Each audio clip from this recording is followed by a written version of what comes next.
¿Qué hizo el Liverpool para anotarle 2 goles en 6 minutos al Atlético de Madrid? ¿Y cómo atacó el Bayern Múnich al Chelsea? Lo analizamos en Píldoras de la UEFA Champions League.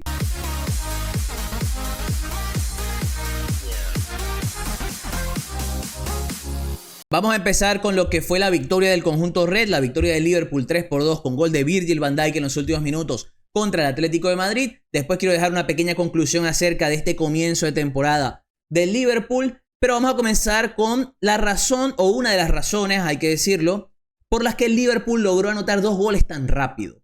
Y creo que viene de la mano con un movimiento bastante interesante que hacía el conjunto Red en las fases con pelota, sobre todo cuando estaba montado en campo rival. Cuando iniciaba la jugada, armaba su 4-2-4 natural, pero cuando ya estaba más cerca de la portería de Oblak, lo que hacía el Liverpool era ubicar a Jeremy Frimpong entre líneas. Prácticamente como un mediapunta más. No para que interviniese en el juego per se, no para que jugase de espaldas, sino para llamar la atención y así liberar, aislar un poco de las marcas a Mohamed Salah. La intención era que el egipcio recibiese con ventajas y a partir de ahí romper lo que era el bloque defensivo del conjunto colchonero. Aquí vemos el comienzo de la acción del primer gol, que es un tiro libre, donde Konaté toca banda con Salah.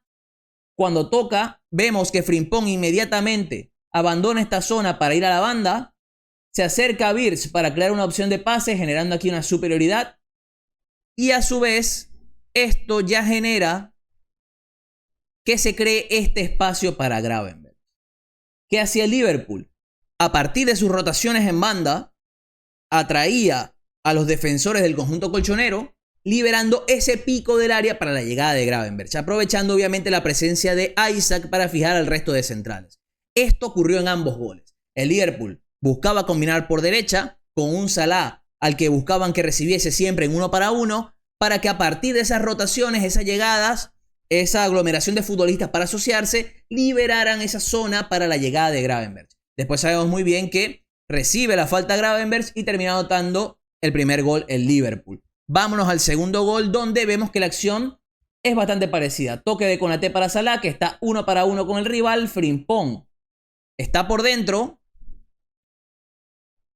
Salah recibe la pelota, encara en 1 para 1 y ya esta ventaja que se genera a partir de esa recepción de Salah, de ese duelo individual a partir de su gambeta superada, Gravenberch vuelve a recibir en el pico. Vuelve a estar totalmente solo para después combinar con el egipcio, hacer esa pared que termina con Salah entrando al área y definiendo. Hay que tener en cuenta que estas variantes las hemos visto en varios tramos de este comienzo de temporada del Liverpool, agregando el matiz de que en este caso no estaba Kerke, sino que estaba Robertson, y él era el que compensaba en varios momentos. Es decir, cuando Frimpong iba para jugar como esa especie de media punta, de mediocampista, Robertson cerraba como un tercer central. Aunque cuando el Atlético se encerraba mucho más, ahí veíamos a Robertson que también ganaba altura y a partir de ahí fijaba mucho más esa línea defensiva. Yo creo que este movimiento ayudó mucho que Liverpool encontrase espacios dentro de ese bloque defensivo del conjunto colchonero y a su vez llegar a 2 goles bastante rápido. Ya después quiero dejar un poco lo que es esta conclusión, porque me está pareciendo bastante interesante cómo está comenzando el Liverpool esta temporada.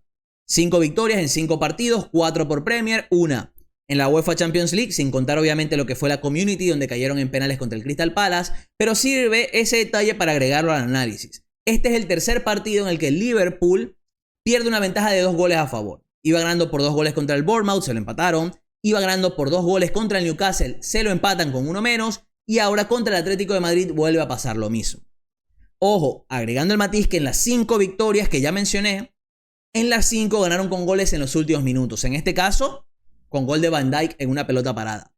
¿Qué nos puede ayudar a ver esto? ¿Qué nos explica en estos datos? De que al Liverpool está faltando mucho control del juego. No está siendo capaz de, cuando tiene esa ventaja tan importante en el marcador, poder controlar el partido y que pasen pocas cosas. Yo creo que esto también va de la mano con que Arne Slot todavía no ha logrado en sí encajar todas las piezas dentro del rompecabezas. Es decir, es un equipo que termina quedando bastante expuesto para que el rival corra. El mediocampo todavía no es capaz de imponerse y eso es que ha intentado con varias fórmulas, con Gravenberch, con Endo, con Szoboszlai en el comienzo de este partido, después con McAllister. También agregando el matiz de que nuevamente la dirección de campo de Slot, sus cambios no están impactando de manera positiva en el equipo. Ya lo hemos visto en otros partidos. Pero a su vez el Liverpool está sacando estos resultados a partir de esa gran pegada. Tiene futbolistas diferenciales. Ekitike, Isaac, aunque no haya impactado de manera tan positiva en este partido, es un jugador súper diferencial también. El propio Mohamed Salah, Florian Wirtz, aunque no está fino, también es diferencial. Gatto, Ngumoha cuando entra. Todos esos perfiles ayudan a que el Liverpool sea capaz de generar, más allá de que no esté jugando del todo bien, oportunidades de peligro. Por eso, sea de pelota parada, sea con pelota en movimiento, el conjunto red está consiguiendo ganar estos partidos. Pero hay que agregar el matiz de que hasta el momento, pese a las 5 victorias, que obviamente son muy positivas, no estamos viendo una versión tan potente de Liverpool. Lo positivo, por lo menos en este momento, es que está ganando y eso le ayuda a ir encarrilando poco a poco. Yo creo que va a ser interesante seguir la evolución del equipo de Slot, pero estos detalles son interesantes para analizar el panorama completo de lo que está haciendo este comienzo de temporada del actual campeón de Premier. Y ahora nos vamos a Alemania para ver la victoria del Bayern Múnich 3-1 contra el Chelsea en un partido que, más allá de destacar algún aspecto puntual, porque creo que los goles llegan de aquella manera, en el sentido de que es un tiro libre, el segundo es un penal, el tercero después de un error en salida del Chelsea, en un lateral. Pero a mí me parece algo muy interesante para destacar lo que estamos viendo del Bayern Múnich en este comienzo de temporada. Sobre todo, cómo lograron romper esa presión agresiva que planteaba el Chelsea. Sabemos que uno de los grandes rasgos a nivel táctico del actual campeón del Mundial de Clubes es su presión. Es un equipo que presiona muy bien.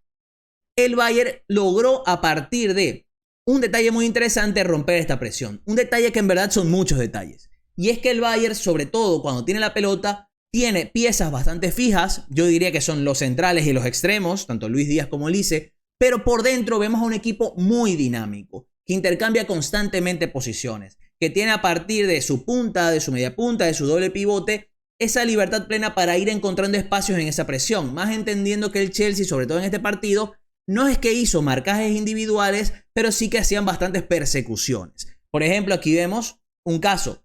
Minuto 23, Harry Kane y Gnabry descendiendo para poder intervenir en el juego. Con Joshua Kimmich no estando en esta zona, sino que descendiendo para jugar entre centrales. Y así Laimer, lateral derecho, en este punto ganaba altura. Eso es lo que podemos ver en esta acción inicial. Y hay que tener en cuenta que fue clave y fundamental estos apoyos tanto de Gnabry como de Kane. Ambos lograban sacar poco a poco de zona a los defensores del Chelsea y a partir de ahí podía correr mucho mejor el equipo.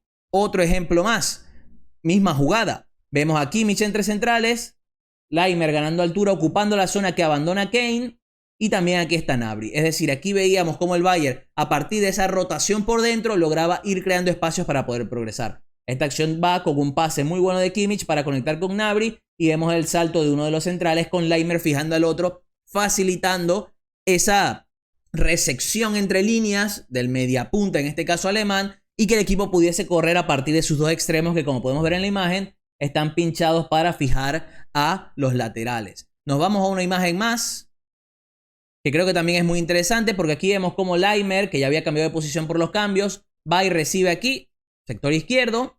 Vemos dónde está Gnabry, vemos al doble pivote y el Bayern busca progresar desde los pases.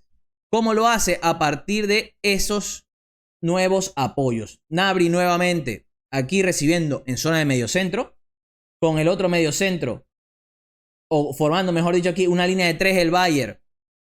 En salida, este movimiento facilita que a su vez uno de los pivotes pueda recibir abierto, o sea, opción de pase abierto, con Kimmich también por el otro costado. Y la última imagen también me parece muy interesante porque destacamos a Harry Kane, nuevamente descendiendo para participar en esta primera línea, atrayendo la marca de un rival. Obviamente es la disyuntiva. Kane desciende, ¿qué hace el central? Lo persigue, dejando su espalda sola, obligando al Chelsea a tener que reconfigurarse, o lo deja libre para que Kane genere superioridades. Esa misma disyuntiva fue generando que el Bayern a su vez lograse progresar. Obviamente, como digo, con constante movilidad. Doble pivote, se va moviendo lateral, bajo en ocasiones, alto en otras. Pero como digo, esa dinámica del Bayern inicial me pareció bastante interesante porque creo que logró romper esa presión del Chelsea que sabemos que ha condicionado a muchísimos rivales, como por ejemplo al propio PSG en la final del Mundial de Clubes. Creo que este Bayern está construyendo algo muy interesante. Arriba tiene un ataque divino, diferencial, con un Harry Kane que dentro de esta dinámica puede encontrar las ventajas suficientes para poder hacer daño. Y creo que es una victoria que demuestra que este Bayern Múnich, más allá de las dudas que pueda generar a nivel individual en diferentes zonas. Tiene un equipo brillante con condiciones para poder ganar la Champions y sin dudas va a llegar bastante lejos.